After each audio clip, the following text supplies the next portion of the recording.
بسم اللہ الرحمن الرحیم۔ السلام علیکم ورحمۃ اللہ وبرکاتہ۔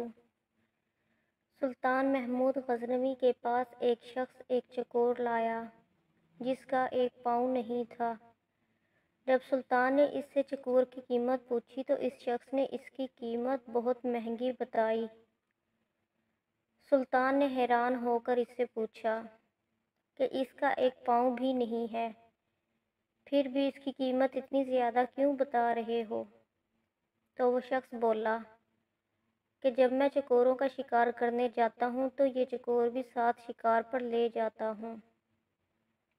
وہاں جال کے ساتھ اسے باندھ لیتا ہوں تو یہ بہت عجیب سی آوازیں نکالتا ہے اور دوسری چکوروں کو بلاتا ہے۔ اس کی آوازیں سن کر بہت سے چکور آ جاتے ہیں اور میں انہیں پکڑ لیتا ہوں۔ سلطان محمود غزنوی نے اس چکور کی قیمت اس شخص کو دے کر چکور کو ذبح کر دیا۔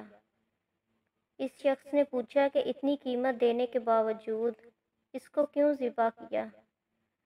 سلطان نے اس پر تاریخی الفاظ کہے، جو دوسروں کی دلالی کے لیے اپنوں سے غداری کرے، اس کا یہی انجام ہونا چاہیے۔